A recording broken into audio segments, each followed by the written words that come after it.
by the military-industrial complex.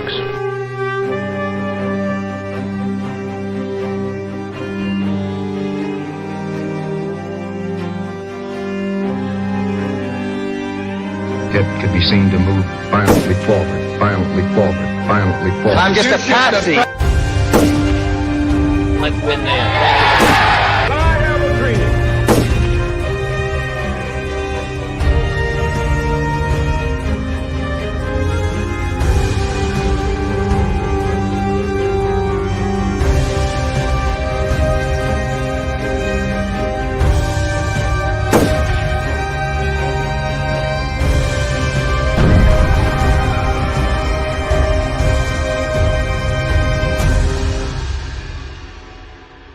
I said this once or twice, but it bears repeating. If you like your current insurance, you will keep your current insurance. You think about the Army and the Navy and the missions they run to protect the world, they run on SAP. You have done a really spectacular job. I guess pretty much everybody at this table is your customer, so Exactly. That's not so bad. Exactly. I want to congratulate Thank you, Mr. President. Thanks.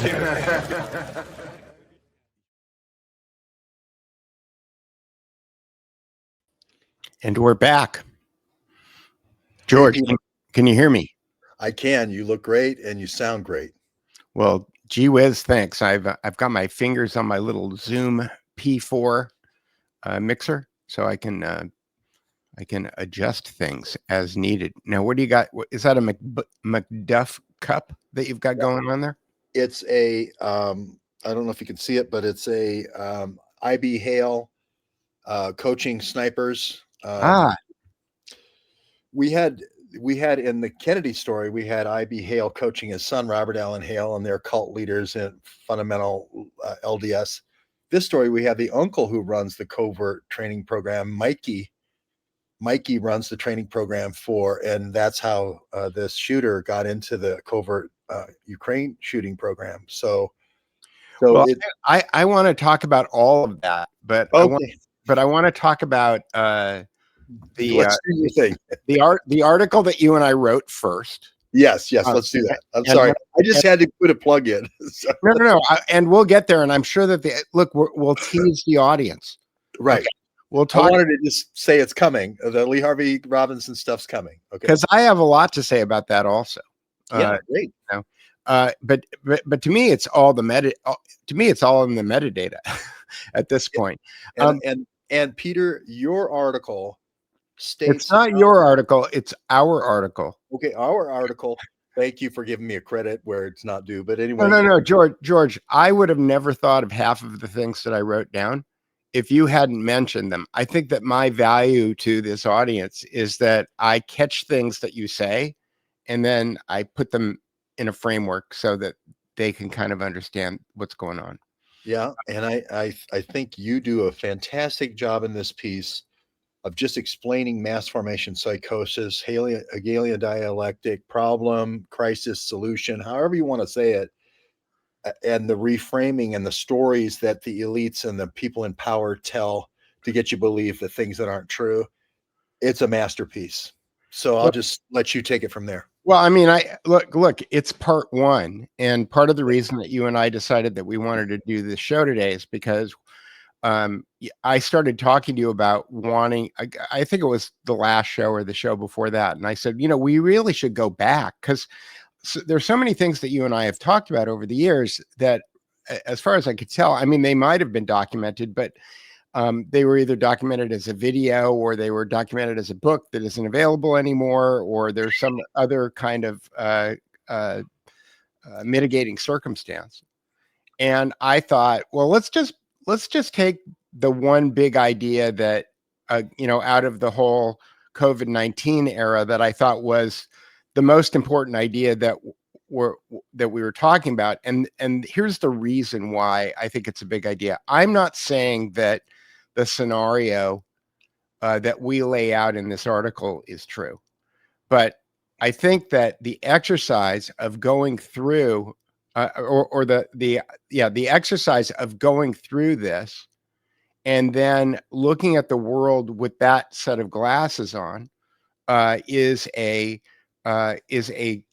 it's a radical shift in the way that things are being perceived, and that if you can understand and kind of think of it like, think of the world as kind of like a James Bond movie, right?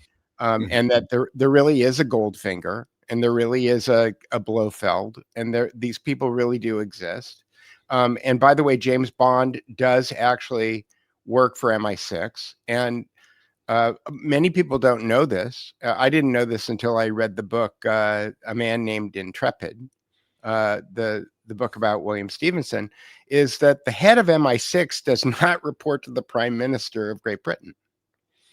The head of MI6 reports to the monarch.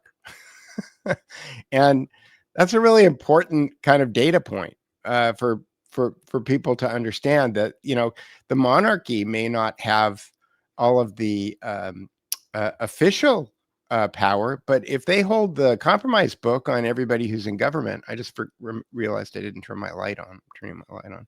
Oh, you look great. Yeah. If people don't realize that the monarchy has control over all the blackmail information in Great Britain, that gives the monarchy a lot of power that is soft power, right? It's silent power. It's covert power. Okay. And last time I checked, all of the ships and the airplanes and the army in Great Britain, they had HM in front of them, right? His Majesty or Her Majesty, right? So, could I just say one thing about the comments already? Peter, we've already been accused of being complicit, you and I, of taking down the deep state in the United States. We've already been accused of taking down the royal monarchy in a complicit, seditious conspiracy. We've already been accused of taking down the the British East India Company for the drug running. In the first couple of minutes here, and they're all from the MI6 services, so from Britain. So in a way, the metadata here to what you just said proves exactly what you're about to say is true. And I just thought I'd point that out. Yeah, exactly. And I is it Ham Honkerman? No, I think Black Tie and others are saying, "Hey, you guys are taking out the deep state. Stop it! You guys are taking out the people who write my paycheck. Stop it!" Yeah, well, let's just start with our conceit, because I think that our conceit in this article is very germane to the current events. I think it's very germane to the Ukrainian girl getting assassinated in Charlotte, North Carolina. I'm going to talk about Michael Hoffman a little bit when we start talking about the assassinations. Idaho, okay, right? Okay, Yeah. okay, but our conceit at the so just to kind of catch everybody up, we posted this article on Substack a couple of days ago called "How to PsyOp the World into Compliance." Now, George has a lot of receipts that substantiate a great number of the things that we talk about in this thought experiment, right? But I thought that it was best for people to kind of get an idea of the framework of what we're talking about before we start adding all the receipts. Like, let's understand what the story is, okay? And once we understand what George would call the full flight of the arrow, and once we can understand that, then we can start to kind of take a look at all of the metadata, the stuff that's self-evident, the stuff that's out there in the public arena, and see whether or not it matches the scenario, right? So and again, I'm framing it as a thought experiment because there's no way that there's enough evidence for us to tell you absolutely that this is true and that this is what happened. There is a whole bunch of metadata that points in this direction, though. And so, I think that we need to let people make things up for themselves. But the original premise, and I'll start right here I'll just read the first paragraph, and then you and I kind of riff from there. At the height of the COVID-19 pandemic, George Webb and I discussed a hypothetical scenario in which a superstate actor, and I think that we all agree, everybody on this channel recognizes there is a superstate actor, right? There's somebody operating at the level above what we know as national governments, right? And this is substantiated by people like Chip Tatum, right? There's a superstate actor, such as, for instance, what some people call the Crown Empire, right? And the Crown Empire today would also be known as the Anglo-American establishment. It is roughly the financial powers in the city of London and Wall Street and Wall Street. Its successors, that is, the people who will take over for it once it's gone into hiding, which is the United States of America, which is what happened in 1946. Its agents, and its agents are Five Eyes and Mossad. So people who are assuming that Mossad and Israel are working against the best interests of the United States don't understand that there's a superstate, and that the CIA and Mossad are actually on the same side, even though occasionally they will do some kind of what George Webb refers to as hair pulling, where Milo Yiannopoulos and Johnny Vedmore will be pointing at the CIA or at Israel, but nobody's pointing at, and Candace Owens is pointing at Israel when she's married to a guy whose father is in the House of Lords, and none of them, Nick Fuentes or Milo Yiannopoulos or Johnny Vedmore or any of them, are pointing at MI6. None of them are pointing at the British Empire. Okay, so its successors and assigns. The assigns are the United Nations, the World Economic Forum, the Council on Foreign Relations, the Royal Institute for International Affairs, the Bilderberg Group, the Trilateral Commission, the Fabian Society, the entire military industrial complex. So we're talking about Lockheed, Raytheon, Boeing, General Dynamics, the World Health Organization, and the Vatican. Okay, they're all the same. They're all. This is the superstate, right? And that they could use various types of bioweapons to simulate a pandemic. And I think that the important thing here that we're talking about is that this entire article is about psychological warfare. It's not about biology per se. It's about how you weaponize biology in order to sell a psychological impact on people. And that's why I call it epi-war, epistemological warfare, because ultimately it winds up being about how we know what we know.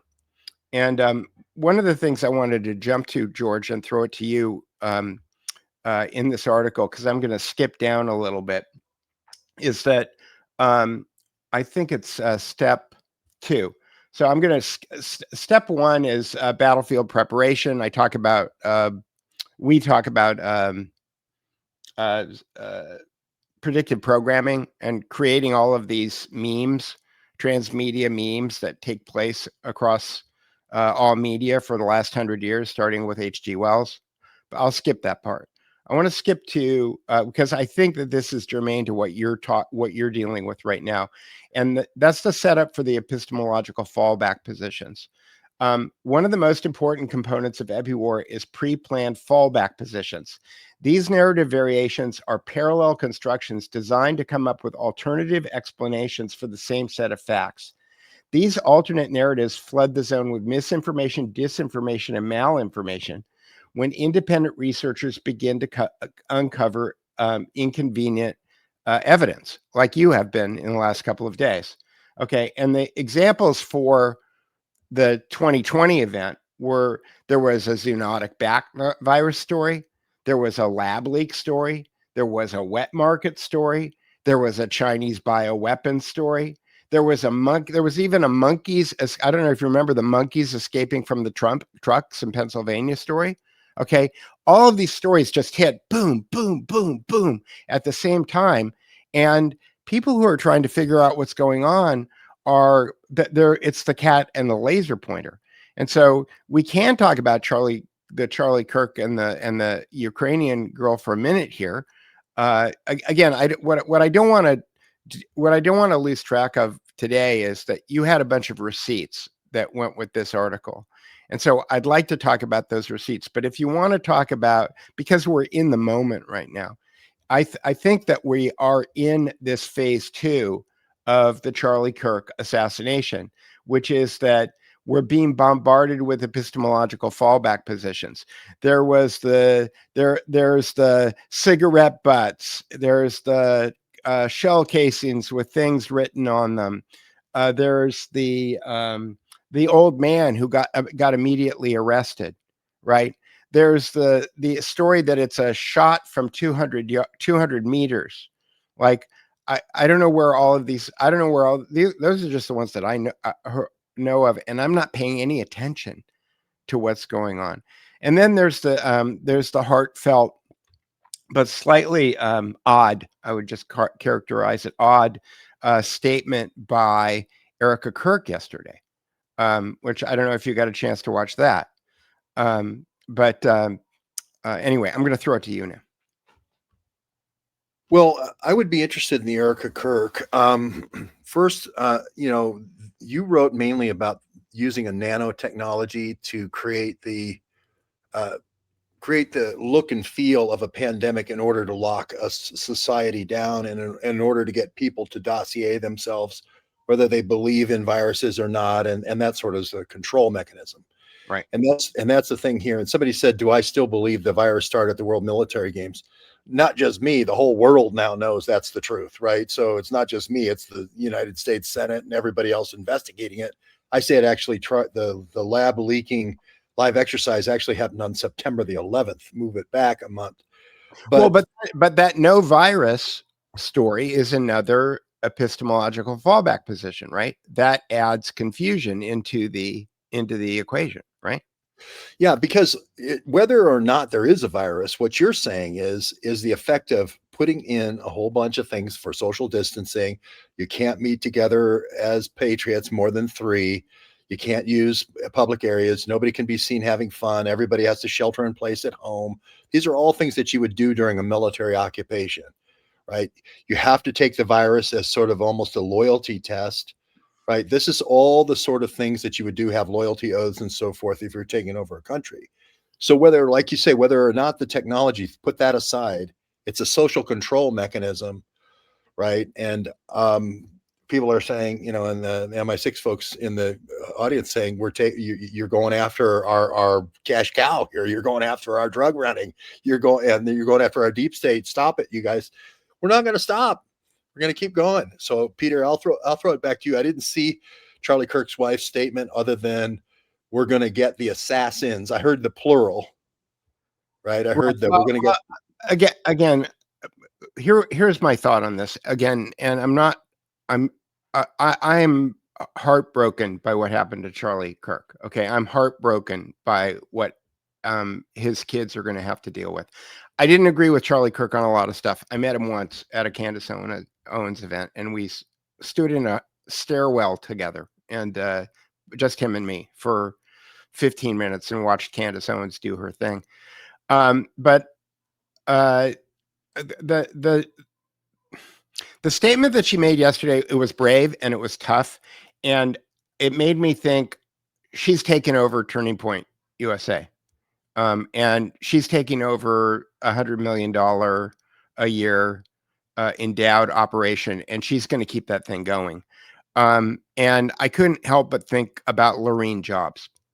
And the idea that, again, I'll put my tinfoil hat on, but my assumption about all of this stuff is that we are talking about this superstate player that we're talking about. And again, the people who want to blame Israel have not done enough research. They don't understand that Israel is a British Empire program. There may have been Jews inside of Great Britain that helped speed that along, specifically the Rothschilds. Okay, but it's not just people of that persuasion, right? They don't have a monopoly on this. The Crown Empire has stockholders. And when you understand that, my bias at this point is that JFK was killed by MI6, that FDR was killed by MI6, that Charlie Kirk was killed by MI6. I mean, and when you start to take a look at who the people are who are aligned with Great Britain, and that they're easy to identify because a lot of them have English accents, right? A lot of them are from colonies. We have a director of the FBI who's, his family is from, are they from India? Is that where they're from? George? Okay. So, I mean, I like Kash Patel. Okay. But he doesn't walk. He's got the Trey Gowdy, I can talk the talk, I can't walk the walk syndrome, Right. Tulsi Gabbard seems to be like a good person, except she was in the Council on Foreign Relations and she was a young global leader, WEF young global leader. So, I'm sorry. I've got great questions about all of these people. And so if you assume that this Crown Empire is in control, if you assume that the Mormon Mafia, I'm just going to take, again, I'll go to Charlie Kirk because it's the top of the mind, but I just assume he was taken out by the Mormon Mafia because they control Utah. And if you're getting death threats from Utah, George, I think that you should probably stay out of Utah. Like, I think it's probably a good idea. Peter, I'm riding the edges. I'm not going deep in. I'm on the edges. I'll just leave it there. Just stay out of Utah because the whole thing about the Mormon Mafia is that they look really genteel and non-lethal. That's their whole persona. So anyway, I think there is a Mormon Mafia, and I think that they work for the Crown Empire, and I think that there are Illuminati, and they work for the Crown Empire, and I think that there's Antifa, and they work for the Crown Empire, and I think that when you see people like Nick Fuentes quoting the Council on, when he's criticizing Trump, and he's quoting the Council on Foreign Relations chapter and verse, that you just have to assume he's in the Crown Empire.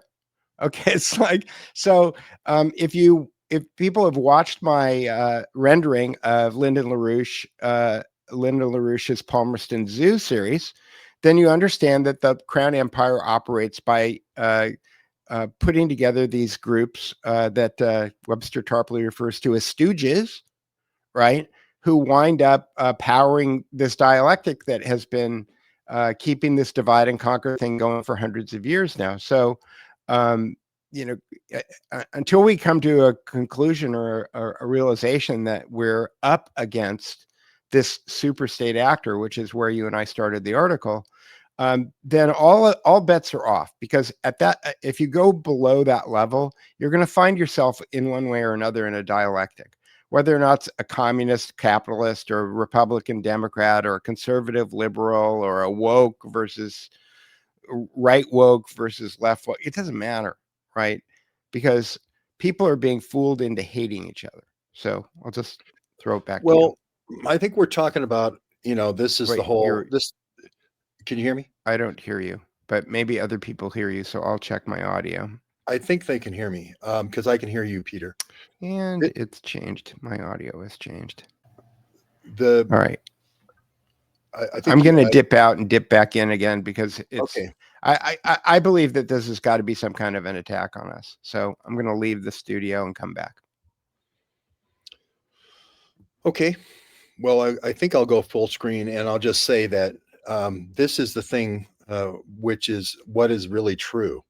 And the what is really true question is, if you're just relying on screens, you're just relying on the command center, the command and control center, you're just relying on the screens on Pennsylvania Avenue with Kash Patel. And Peter, what I'm saying is the whole thing of what you talk about reality and reframing reality. If your whole reality is Kash Patel's office and it's a command center, and you're watching big screen TVs and you're having people come in and tell you what's happening out there, and you're not actually going out there and piercing through, poltergeist, if you're not piercing through the television and actually going out and actually setting up a whole theater of 1,000 FBI agents to figure out a crime, if you're not doing that, you're very manipulable, right? And that's the same thing is true with anyone watching the television and so forth. And this is how they control presidents. They put advisors around them. YouTube, here's the YouTube pictures. If you attack, you're going to get U2. You're going to have missiles, Russian missiles. So don't attack John F. Kennedy. So my point is that you got to get out of the office. Kennedy tried this, but finally we got Kash Patel out of the office. and we got him there, and we immediately got people, you know, with the uncle with the ROTC recruiting program hiding, and then they were like, oh, we're going to lose the ROTC program. You know, we're going to lose the Uncle Mikey. So let's give up this shooter. Let's give up this recruiting, this guy, Kyle. And it worked. And what I'm saying, your advice about reframing reality, the best way to reframe your reality is get out of your grandmother's basement and go on site to see it for yourself, because you wouldn't believe how many times, you know, they march people around a bus to make it look like a big crowd, or they march people around a photographer to make it look like a big crowd. And they do all these Smith-Munt lies in the news. And when you go there, you get a totally different perspective, right? This happens every time we go and do a charrette. 55 charrettes now. We've done news sharing events, and we have a dozen to 18 people for 18 days.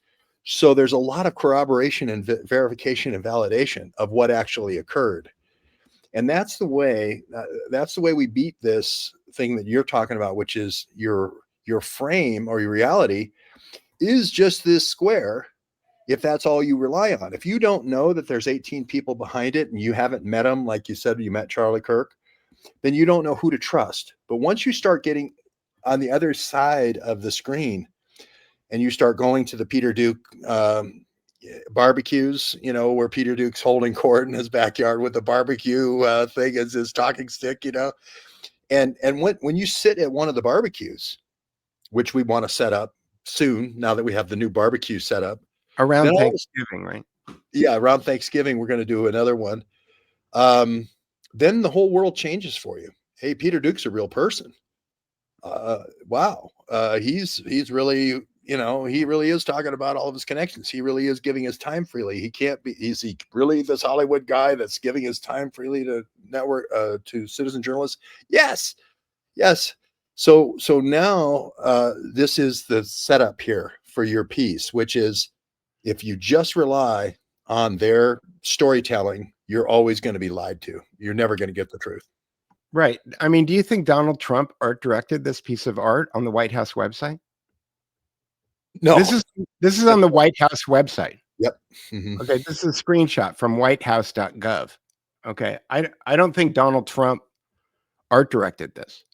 I don't think Donald Trump probably knows that this exists, because I don't think he would paint himself into a corner like this. I could be wrong. I could be wrong. Mm-hmm. But the point is that so what we've done is in this article is that, you know, this article is available in a couple of different formats. I wrote it as an article, and one of the nice things about Substack is that you can. I don't think I can do it if I'm logged in. But one of the things that's nice about Substack is that you can have these articles read to you. So if you're lazy, and you know, or if you're somebody who doesn't have the attention span to read something, if you have the Substack app loaded onto your phone. Now, a lot of people turn this feature off, or they make you pay. I don't charge anybody for anything. I'm different than a lot of people. I don't charge for my Substack. Okay. If you want to pay for it, I'm happy. If you want it, because I like the fact that the people who pay me are the people who see value in what I'm delivering. And the benefit is that you can leave comments, right? And that way I have like 0 trolls in my comments, George. So if you pay me, you can leave a comment. If you don't pay me, I do the same. Not so much. But you know, one of the things that George and I agree on, again, my wife doesn't like this format. And you know what? I understand why she doesn't like it. And my wife likes to read. So my wife read the article that I wrote, and that's great. But for people who don't want to read, Google has this AI app called Notebook LM, and it creates this podcast. And I don't know if you've listened to the last version, George. I played the first version for you, but this is the 8th version of it. Okay. I can't wait to hear it. The first one was good. But let me see if I can give you a taste here of. It's about a deep system. Okay, I got to get it to play through the mixer. Let's see.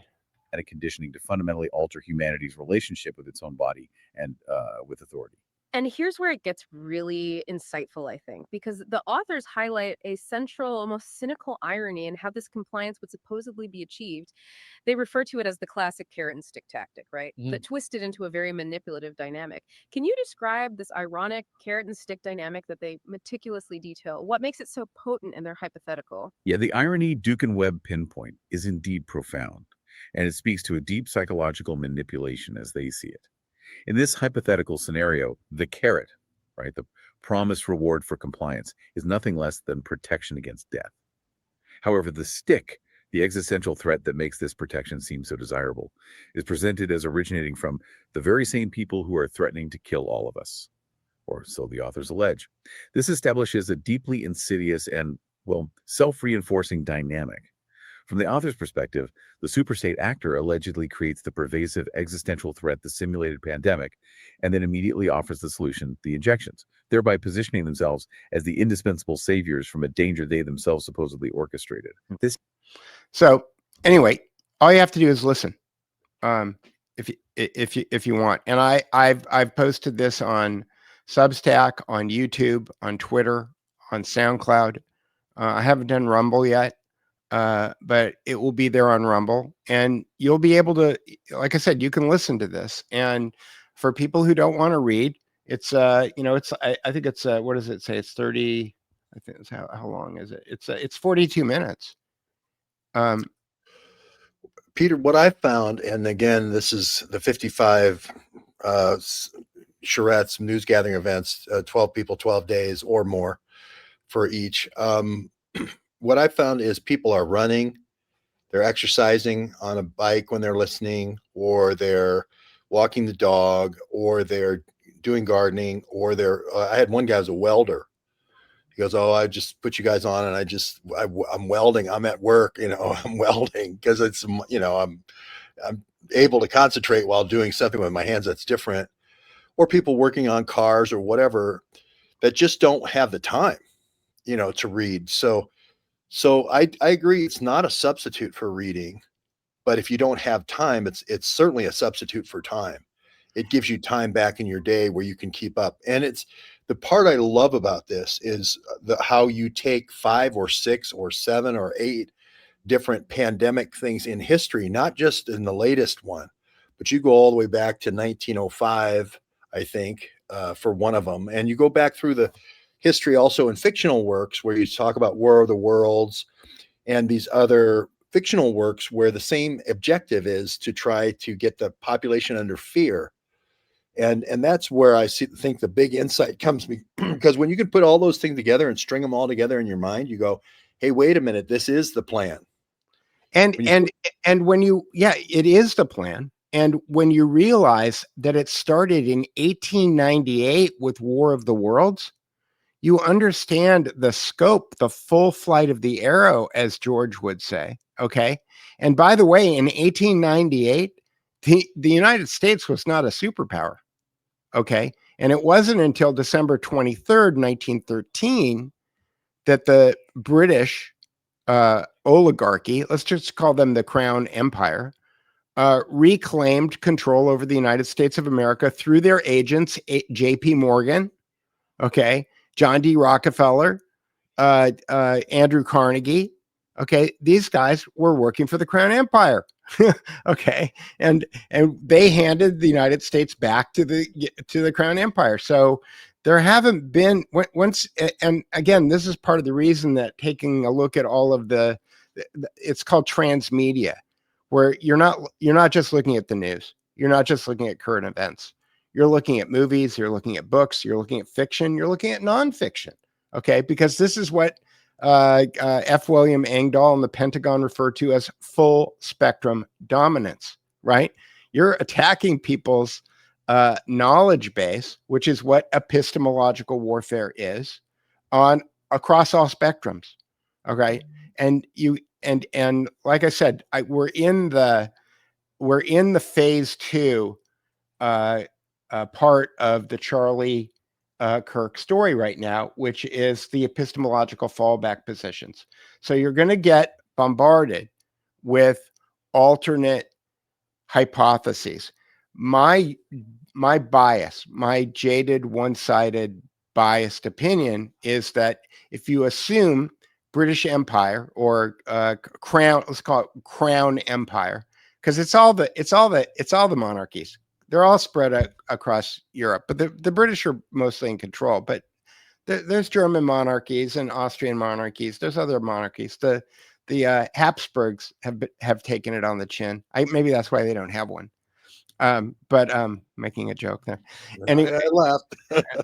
I digress. But the point is that we're in this fallback position, and there's going to be a bunch of stories. So if you assume that it's Crown Empire, if you assume something like the Mormon Mafia, and by the way, the Mormon Mafia has completely infiltrated the FBI. So Yes. and so if you're telling me that Kash Patel is on the ground, is he on the ground in Utah? Yes. Okay. Well, I hope he has a lot of non-Mormons around him. Yeah. Yeah. He had a big remount session for a whole bunch of people in Washington before he left. And Peter, what I always assume, I kind of fast forward in history a little bit, and I look at the last three big assassination events, right? They all have a covert Ukraine sniper program associated with them. This one with Kyle Robinson has his uncle is the recruiter for overseas sniper program for Ukraine. So this is the most obvious, and they just served us up the best lead we could have ever had, to solve Crooks and to solve Ryan Ruth. But Ryan Ruth also went to these college campuses, and they were giving 100,000. If you brought the kid with good grades and who could shoot and figure out calculus, you give 100K to him and 100K to the kid, cash bonus for going in the program, right? That's cash on the barrelhead. That buys you a Dodge Challenger today, right?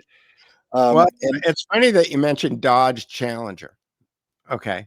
Well, let me just say one last thing. Ruth was in that program, and also Crooks. So I'll leave it right there. I'm just saying now all these last three assassinations are all teeing up, and it is the Ukraine recruiter thing going on. Okay, go ahead. I'm sorry. Okay, so one of the things that I tweeted out and I talked to you about yesterday was you're going to do the Dodge Challenger. You're going to say the Dodge Challenger.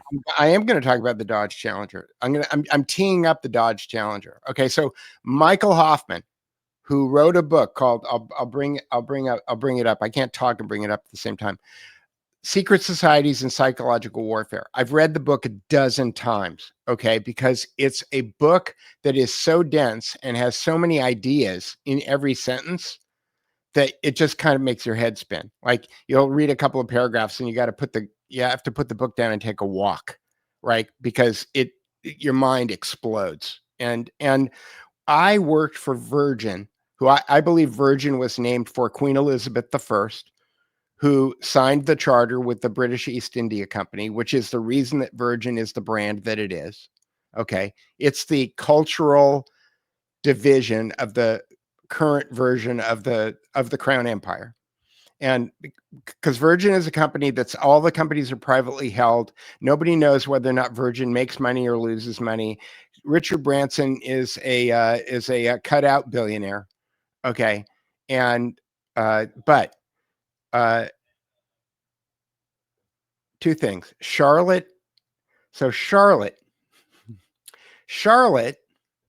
was the wife of King George III.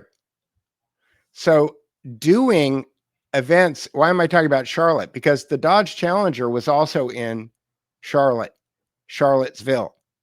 Okay. The car that drove into the crowd that killed Heather Heyer, I think it was her name, was a gray Dodge Challenger. And then when I saw this kid is driving a Challenger, I was thinking, is this a wink? And I wrote another article that was based on something that Michael Hoffman wrote about the British Freemasonic idea of something called truth or consequences, which is basically, we're going to lay out for you in a movie like I don't know, Diamonds Are Forever, Goldfinger, whatever it is. We're going to, or Contagion. That's probably a much better example. We're going to lay out for you exactly what we're going to do. And then if you don't do anything about it, even though we're telling you what we're doing, it's your fault. It's on you. Okay. This is called truth or consequences. This is the idea of truth or consequences. So the challenger, again, I'm using the metadata, the George Webb approach. Who makes the challenger? Dodge. Okay. In British English, when something is really sketchy AF, okay, the expression that the British have is that's dodgy. Correct. Okay. So when I look at a piece of evidence through my British Empire Corporation lens, having worked at Virgin for 5 years and sat around the table with a bunch of City of London, Scots, Irish, Welsh, New Zealanders, Australians, South Africans, all of them, all in the same room. When I see a dodge, I think it's dodgy.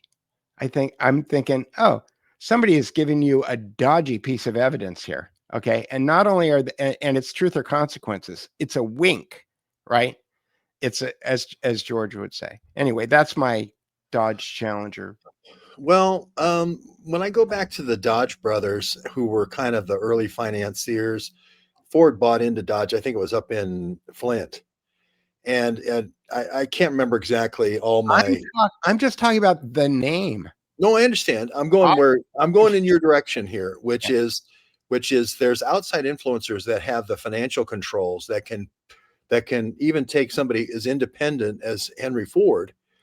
And Ford he tried to control all the means of production, so he couldn't have manufactured shortages for labor shortages.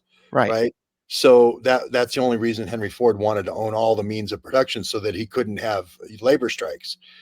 And they went at him with the glass, if you remember, to slow his production.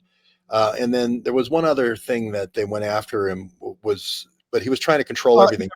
Yeah. Well, I mean, it wasn't called MI6 at the time. I think it was called Her Majesty's Secret Service, but they fed him all of the same protocols of the Learned Elders of Zion nonsense. And he wound up publishing 4 books through the Dearborn, Dearborn Independent, right? Well, they suckered him. I mean, they did the same thing to Henry Ford that they did to the Tsar, right? They fed him all of this anti-Semitic stuff that he bought hook, line, and sinker, and then he wound up compromising himself by publishing those books. Yeah, I think his son also fell into that with the Edsel. Yeah. And his son also fell into becoming a war production, shifting from car production. Henry Ford really wanted to just cars, war is not good for cars, so we want to sell cars. We don't want to sell tanks. But they got Edsel into the planes, and they got Edsel into, the bombers and whatnot. And they got Edsel into the tank idea, and really kind of took Ford off track a little bit into the war economy and so forth. So I do think that there was these influences along the way. Like you're saying, the Dodge brothers had an effect on Ford. Maybe that was a little. I didn't mean to go off into the Dodge brothers. The point that I was trying to make is that we need to pay attention to things like, what's the name of the car? Okay, it's like it's not. I mean, if this kid was being set up, okay, as a patsy, as a Lee Harvey Oswald. By the way, Lee Harvey Oswald didn't live very long, so if he is Lee Harvey Oswald, it wouldn't make sense to let him continue to breathe.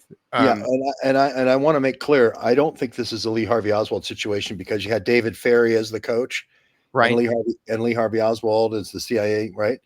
And he's expendable at that point. This one's different. The uncle, Mikey is the guy doing the Ukraine recruiting, and he's recruiting his nephew. So you have a blood tie here, more like Robert Allen Hale. I'm going to get dark here for a second. Okay. One of the very biblical attributes that is attributed to some of the darkest forms of the secret societies is to sacrifice your firstborn. Is he the oldest in his family? Yeah, I think so. Yeah. That's pretty dark, right? That's dark. I think his father turned him in. So I think, in this story, he goes off 2017. He goes to this wingman day and he sees his uncle Mikey recruiting, and he puts this AT-4 missile launcher in his arm. And the $100,000 for signing up today, bonuses. Remember, it was $10,000 when I was going to school. Right. And then you're also offering a bonus to the guy who brings you there. Is what's skewing this. It's the money, right? And like you say, the British Empire or the Federal Reserve, whatever, they can print all the money they want. If they want a war in Ukraine and they want to pay $100,000 skins, bounties for every Russian general you shoot, they could just print more money every time they want a Russian general shot. George, I have a friend who was in Afghanistan. Okay. And the first tour that he did in Afghanistan, he spent 2 years guarding opium fields that were being cultivated by Chinese nationals that were being flown in on American helicopters. The second tour that he did in Afghanistan, he was a security guard on pallets of $100 bills that were being delivered to warlords in northern Iraq. So I think that one of the breakthroughs that I had, to your point about the Federal Reserve, is that we are fed this line of bullshit that people like Bill Gates and Elon Musk and Peter Thiel are the wealthiest people in the world. Okay. And they're only the wealthiest people that we can see. So to your point, $100,000 here and $1 million there, this is walking around money for these people. And I've never seen, as a Cherokee, Peter, I can say this, I've never seen a white man dance as well as this kid, this Tyler Robinson. And he actually, I think he moonwalks better than Michael Jackson, who there's not a lot of people that can moonwalk better than Michael Jackson, white or black or Cherokee. So how do you get that skilled in that thing? They're trying to say he's an off-kilter kid and he's got a transgender girlfriend now. They had a Discord thing. The Discord made him do it. Yesterday was an excuse. Discord is disavowing, right? Discord said Discord, that story evaporated in one day.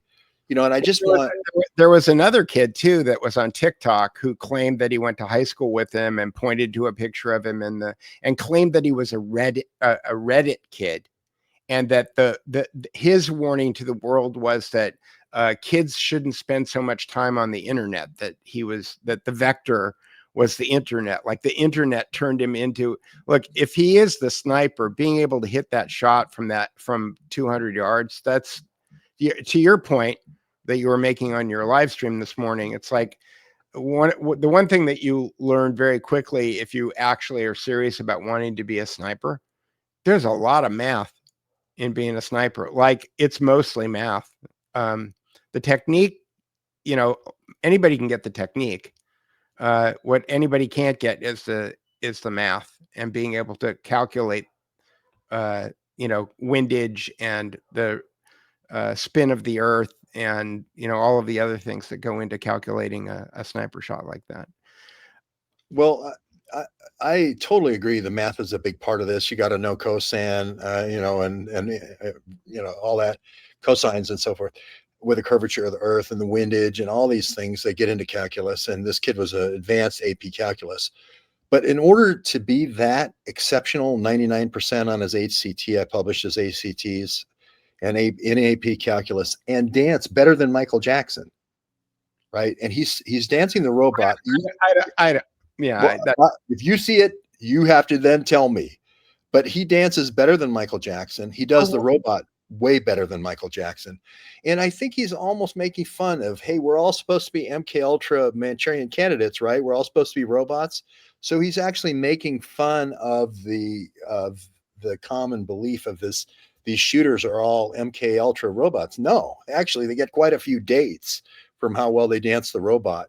and they drive Dodge Challengers. That doesn't sound like somebody who's always looking at their, Instagram or their Reddit or whatever. So I'm just trying to add reality with Yeah, metadata.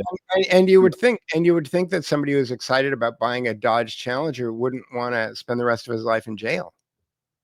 He's going to get off. I mean, until you can place him getting the gun, until you can connect him with the phone. This is why I say Kash Patel's got to go for the phone.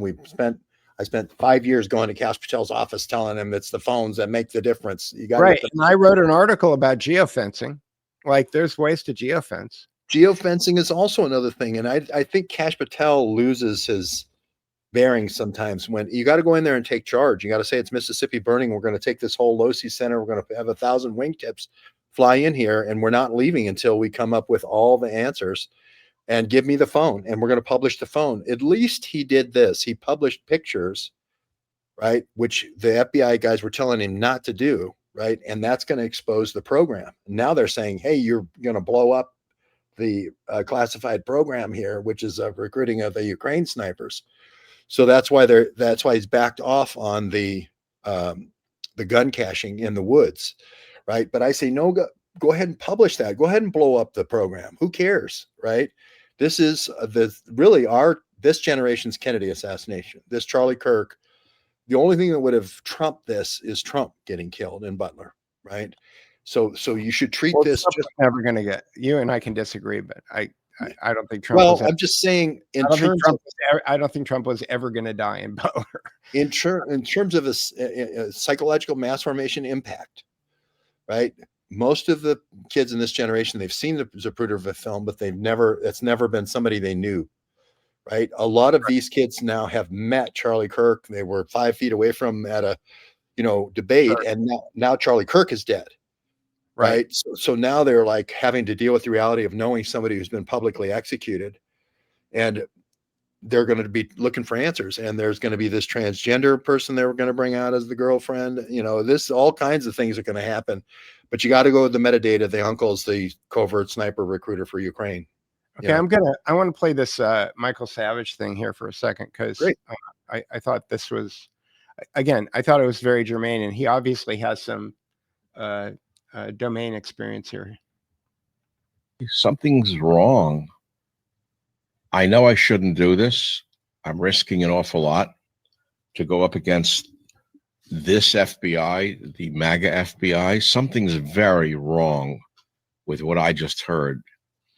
I mean, I watched it. I was hoping that they had caught the bastard who shot Charlie. So we saw a video of a person jumping off the roof. It looked very legitimate to me. However, there was no rifle in his hand. Now, the Mauser does not break down very easily, incidentally, for those of you who know weapons. Something's wrong with the whole thing.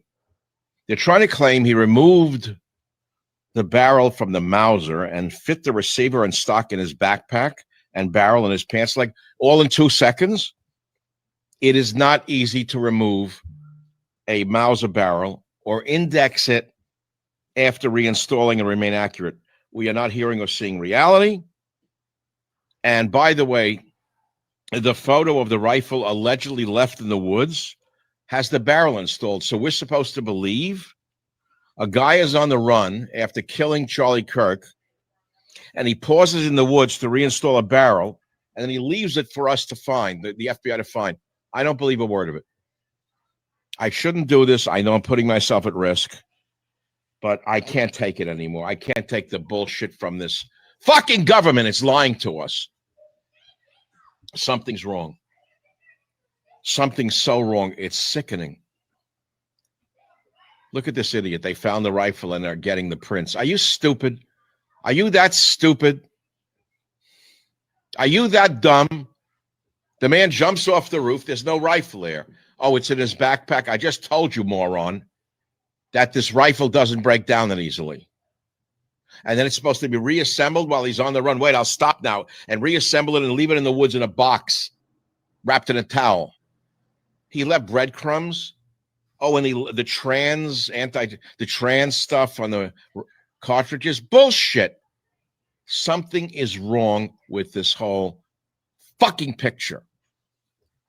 I am persona non grata in this White House. I will tell you right now. So, All right. So Can I respond to that or no? Yeah. Go ahead. Yeah. Go ahead. Well, first of all, the FBI, I believe, reassembled the weapon, right? In order to have if it would have been a disassembled weapon, people wouldn't have said, "Oh, there's the Lee Harvey Oswald." Why would they do that? Because you want the Lee Harvey Oswald weapon, like Lee Harvey Oswald held it. I don't believe that.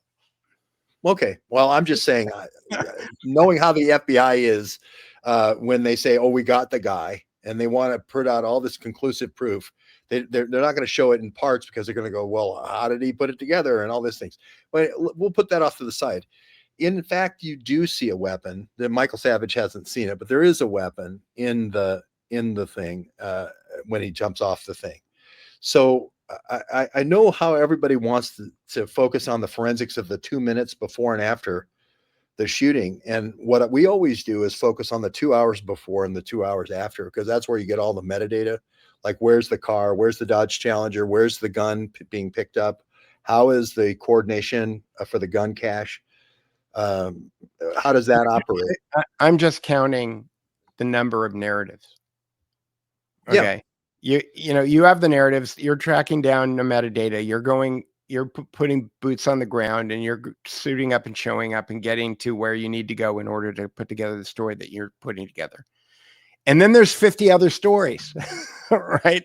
I'm just counting all the stories right now, because to me, the metadata is how many different stories are people telling, and what different directions are they coming from, and what are they all trying to lead us away from? So you talked about a jet that took off, that turned off its ADS-B transponder after it left a certain airspace. A jet indicates lots of money. A private jet that's turning off its ADS-B transponder at a certain location, that indicates huge amounts of money, like JFK's assassination levels of money. Those are the people who have private jets who can do stuff like that. There's all kinds. I just answer these one at a time. Go ahead. Because if I have a covert program, the one thing that stands out about our story, or my story, right, which is, tell me the one about the recruiter for Ukraine and the war they want to continue, right? They want to create this psychological warfare so that we all agree to go with Palantir, so they can all dossier us in an American Phoenix program that if we have anything against the Ukraine war, they're going to start, effectuating psychological warfare and low intensity warfare on all of us. They want Palantir in every county, right? Every little city, and they don't have it yet. And this is why, Peter Thiel's on the road talking about the Antichrist. And the Antichrist is Palantir. He just forgets to mention Palantir. But my point is that the thing that they're hiding, right, is Ukraine. And the thing that they're hiding is that all of these snipers. And to your point, Mhm. Who has more practice in a shot like that than somebody who's been in Ukraine for the last 2 years? Snipers. Right? And they're repurposing these snipers. A sniper who's been taking out Russians every single day for the last 2 years. Like, do you think that guy could take the shot at 200 yards and then get on an airplane and fly away back? He's probably back in Ukraine. He's probably back in Kiev right now. Well, I think in this case, we were in St. George a day before Kash Patel. He was that night. We were in St. George, right, with the video and showing what before anybody knew, when the FBI said we have no idea where he is. Okay, just so at this point they go, uh-oh, we got a leak here. We better throw something overboard because this isn't going to look good. It's the whole thing's going down here. My point is that we had said with Danny Casolaro, they had trained on these for mercenaries. We had trained on these Indian reservations. The CIA uses the sovereignty because they can't have an FBI raid there, not like Lacombe with Lee Harvey Oswald, right? And you got to get the plane. You got to get the kids, the school bus. You got to get the kids from the school to the Navajo Indian reservation. And the only way you're going to do it is fly there because you can't be driving back and forth on the weekends. And that's where this plane was going. It was going to Page, Arizona. It was turning off its transponder. And again, this is you could try to do it with the Crook's way, where you go around the neighborhood and you pick up everybody with the white van and then you take them over to Clarendon for the shooting.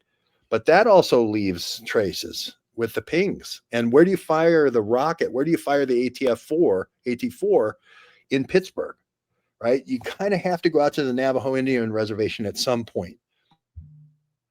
Right. Or go out to a Blackwater facility.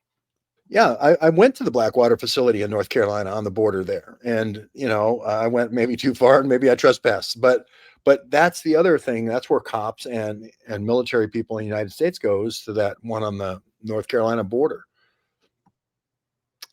Indeed. Well, George, we haven't really been talking about our story too much that we wrote, because when George and I decided that we wanted to do this show, we were talking about attaching metadata, and specifically I wanted to talk about the HVAC stuff.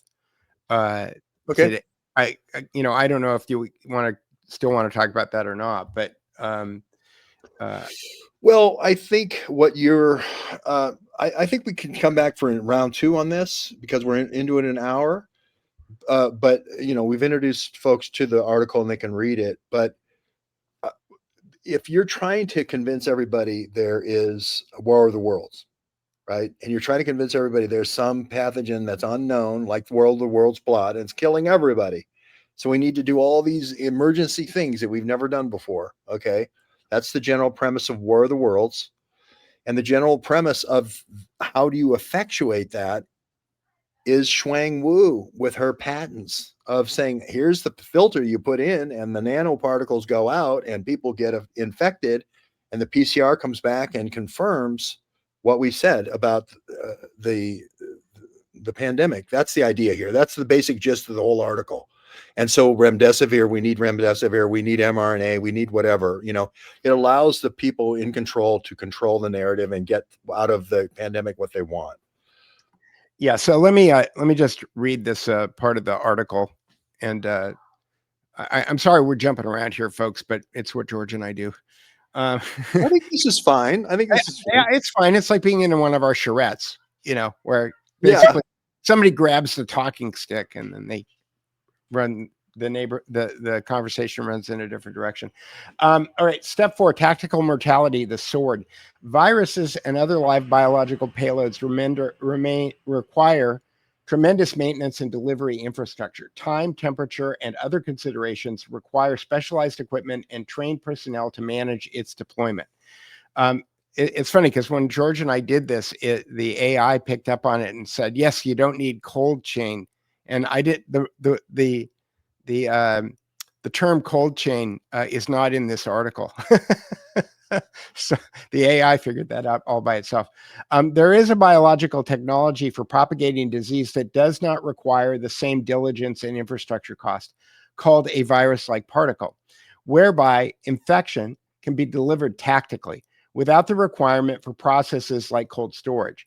VLPs are dry, relatively impervious to temperature and humidity variations, and can be deployed in a variety of methods, such as saturating air conditioning HVAC filters in subways, hospitals, shopping malls, and retirement homes. And then I go on and in a footnote there, George, by the way, if you want the AI to not call you a conspiracy theorist, then do what I did. So when I talk about using HVAC systems, if you go down to the footnotes in this article, I have 1, 2, 3, 4 citations, including NSA Archive, PBS.org, NBCI, and Government Accounting Office links to stories about the 1949 deployment of bioweapons in the Pentagon. Okay. If you do stuff like that, the AI doesn't call you a conspiracy theorist. Just like, that's part, I put these in here so that people believe us, but I also put things in here so the AI believes us. Right. So the point is that HVAC is a reoccurring term. There's two things that I want to be able to in the next article that I publish on this series, George, there's two things that I want to be able to back up. One is that there's an interesting convergence of people who are involved in the COVID-19 story who own patents for HVAC technology, which I think is a curiosity, right?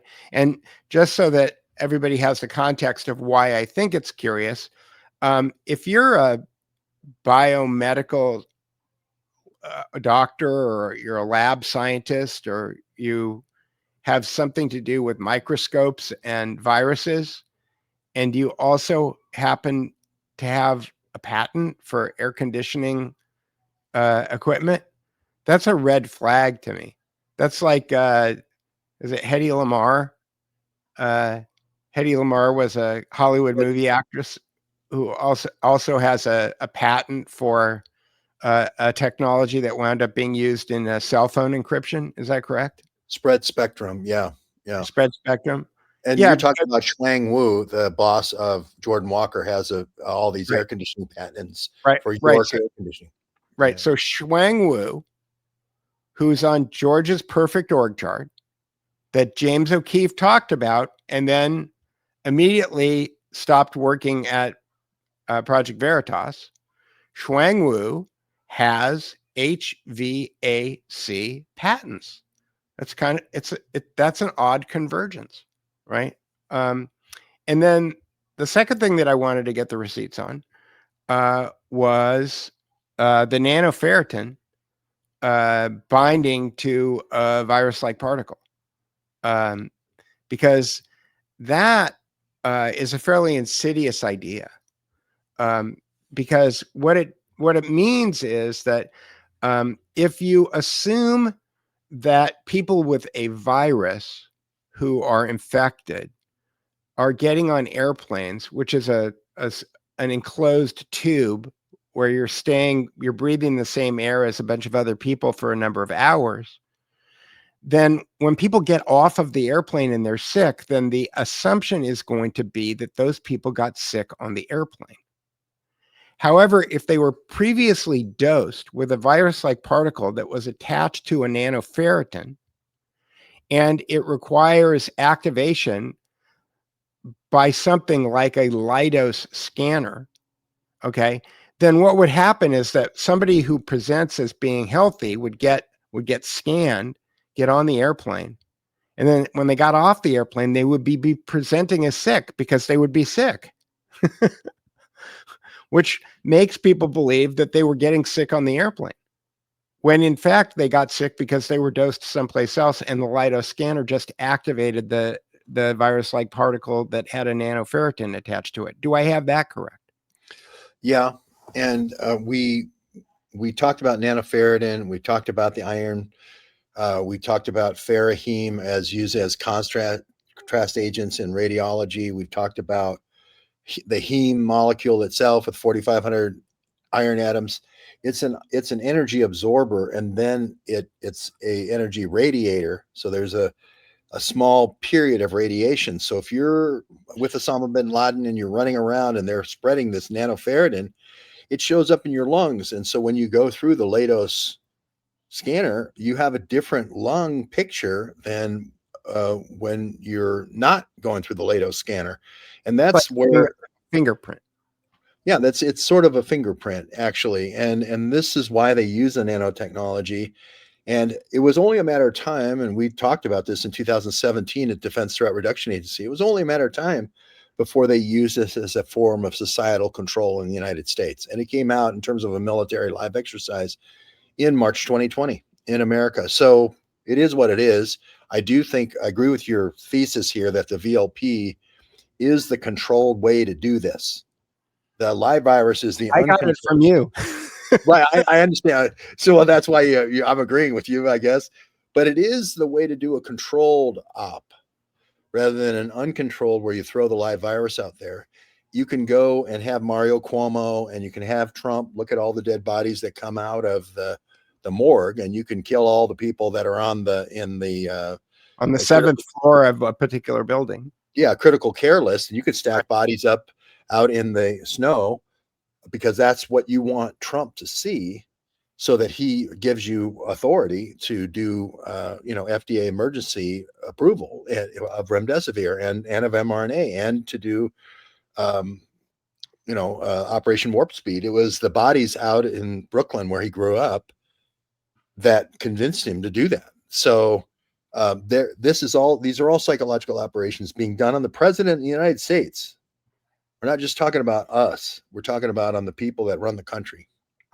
Right. And that's a really, again, I think that the most important thing about this article is that the way that we framed it is that COVID-19 was not a bioweapons attack. It was, I'm calling it epi-war.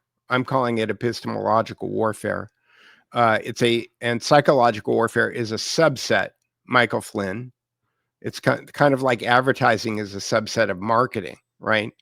That psychological warfare is a subset of epistemological warfare, where you're actually challenging how people know whatever it is that they know. And to your point, George, you can do it to presidents the same. I think they did it to Kennedy. To your point, you were making this morning about how Angleton was moving Lee Harvey Oswald to the Soviet Union and then back, and then immediately onto the U2 program. And then 2 days later, the pictures are being dropped on President Kennedy's desk. Was Lee Harvey Oswald the asset that President Kennedy was told snuck the pictures out, or, snuck the information out of the Soviet Union? I don't know what Angleton was telling Dulles, was telling JFK. But again, you've got these weird coincidences where, when Angleton was fired from the CIA, the only thing they found in his desk was the Oswald file, I think. He certainly called up the Oswald file many times a week before the Kennedy assassination.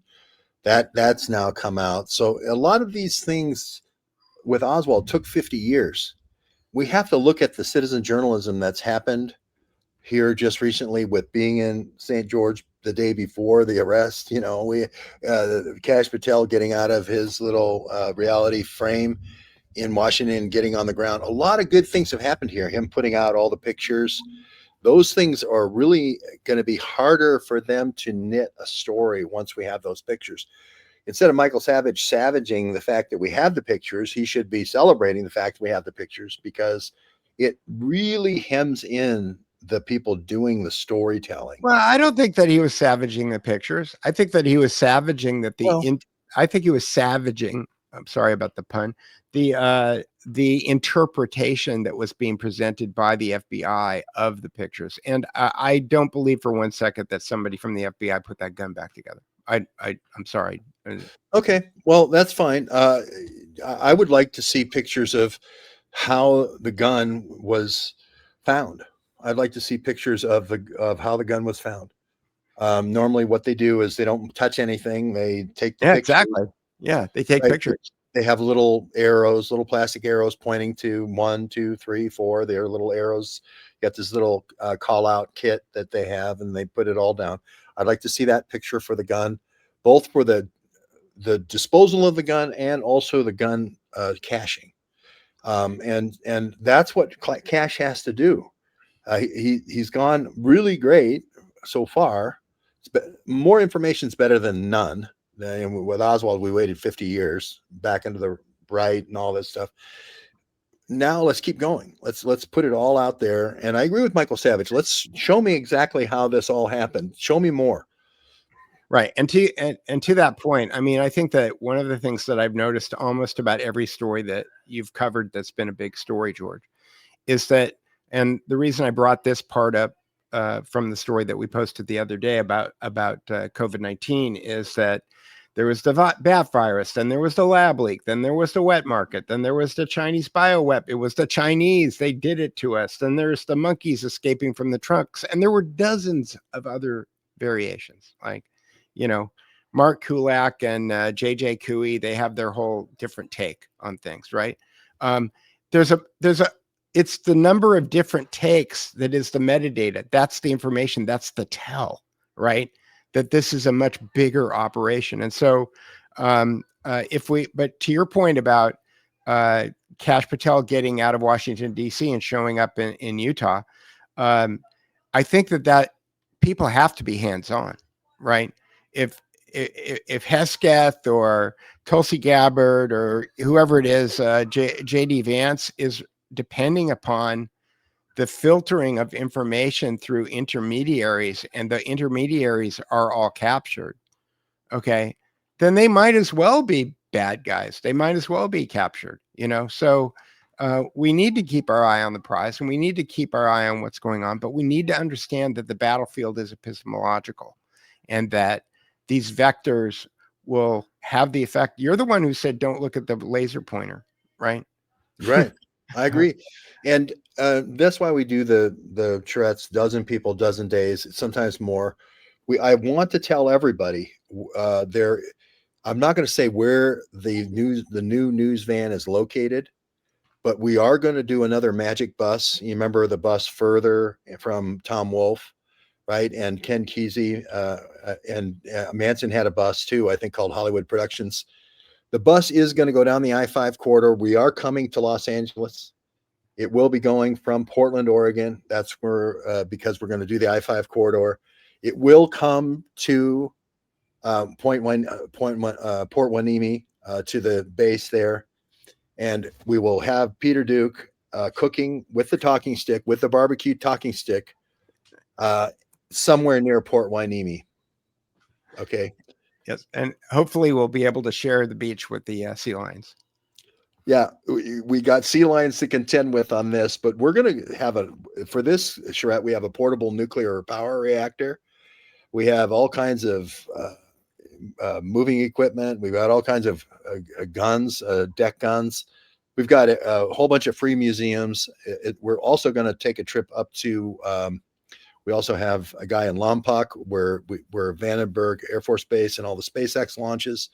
So this is going to be the great West Coast Thanksgiving harvest of information that we're going to be doing. And we have to vet you before you get in the magic bus, but the magic bus. So how do people get in touch with you for that, George? Real George Webb 1.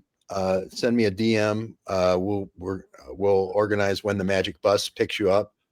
But we are going to play that song, and I can't remember who sings the magic bus. I can't remember who sings it, but we will play. Put it in the chat. We'll know.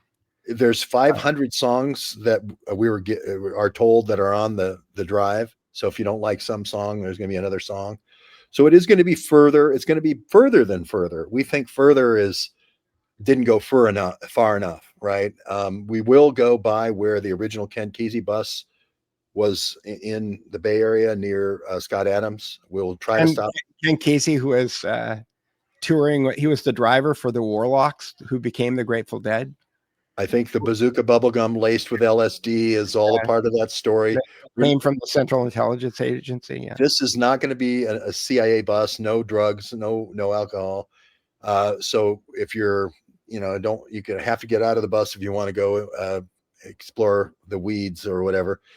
But that's it. We're coming to Los Angeles. We don't know how long we're going to be there, but we're going to do this bus thing, and we're going to see the Peter Duke with the talking stick with the barbecue thing again. So it's going to be great. All right. Well, I can't wait for that, George. If people want to support George Webb, they can go to georgewebb.substack.com. And they can become paid subscribers, or they can go to buymeacoffee.com/GeorgeWebb1, no E. You can see the addresses right there below George's smiling face. I'm sorry we never got to the receipts about the article, but George, we'll do another one. We'll do another show. That's okay. You know what, George? I'm gonna buttonhole you offline, okay? And I'm gonna sit down with a piece of paper. I'm gonna write everything down, and then I'll post it on Substack.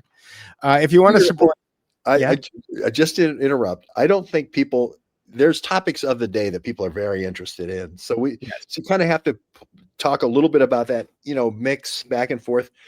People will read the article and we'll come back to the article. We're not going to give you a short trip. I just want James O'Keefe and those people to understand that we're not, I'm sure James O'Keefe understands implicitly that we know what we're talking about because it cost him his job. Okay. But for other people out there in the world, James O'Keefe isn't sharing that information with you because it cost him his job. Right. Now he landed on his feet. But it was He's all never been the same. He hasn't been the same since because he doesn't have the state sponsorship that he had with Project Veritas and the Rockefellers and Barry, what's his face, with the yachts and everything. But having said that, Peter, we will go and talk to the people that are part of Children's Health Defense in Santa Monica. We will take the Magic Bus down there. We will go down there for all the folks. Because you and I know the people who created Bobby Kennedy as the Children's Health Defense guy. So, and we have the two women handlers for Bobby Kennedy in Children's Health Defense. And we also have James O'Keefe's group in Santa Monica. So we're at the Lighthouse Church where Peter and I have both spoken. So it's going to be fun for the whole family. I mean, it's going to be great. And I don't know how long we're going to be there, maybe through winter. Well, maybe there's a way to, Thanksgiving is, I don't know, if you're here long enough, we could make it to the first Tuesday, and then you could have the last day be in Santa Monica at the Lighthouse Church or something. I don't know. Yeah. I think we'd like to work in the Lighthouse Church just to show people that we're in with people that sued the California government over vaccines, that Bobby Kennedy's home office, if you will, for Children's Health Defense. So they're not. Those people don't just talk about stuff. They actually go out and do things. Ground zero. So anyway. All right. If you want to support the Duke Report, you can go to thedukereport.substack.com, or you can go to buymeacoffee.com/the Duke Report, and you can buy me a coffee, or you can go to if you go to the Duke Report Substack, you can click on the shop button. I just designed some EpiWar paraphernalia today, George. I haven't got it all organized on the website yet, but you can find it if you click on the shop button, or you can buy my book, Stealth Power and the Illusion of Democracy, on Amazon. And those are all the different ways that you could support us. And other than that, George, we got 3,500 people live right now. We should say, I don't know. I'm going to throw it back to you to say goodbye. Absolutely. Say goodbye, and we'll see you all at one of our shreds. Hopefully, I really want people. There's Quigley in the background. Peter Duke picks up where Quigley leaves off with less tragedy and more hope. Babe, I got to Quigley before we. This is let's get it. This is a bonus for people who stay to the end. You get the Quigley update. They can see Quigley. Quigley is like, I don't know, 40 or 50% bigger than he was when we first got him. Oh, Quigley. There he is. Look at him. Oh, he's so cute. Right here. Oh my God, that dog is cute. Yeah, he's he's like a giant stuffed animal. Yes. Oh, he's so beautiful. Oh my goodness gracious. He's awesome. a Bernie doodle. Anyway, and he's doing great. He was kind of sick there for a couple of weeks, but he's got the zoomies now. For people who have puppies, they know what that is. Deborah Johnson asked a question. I'll just answer a question really quick before we leave. Where does the gaming community mean by the term groyping? I don't know. I do. Okay. Groyping means somebody who's a white supremacist who really hates Israel. No, it came from something. It's older than that. That's what it became. Well, that's what it became, but that's what people mean when they say groyping. But look, Peter Duke is the guy who did 52,000 stories of the Holocaust. He is the one who did the Shoah Foundation. For all those people who are saying Peter Duke's anti-Semitic, that's a joke, right? That's just a joke. I just think anti-Semitism is Crown Empire propaganda. Like there's lots of Jews who got killed.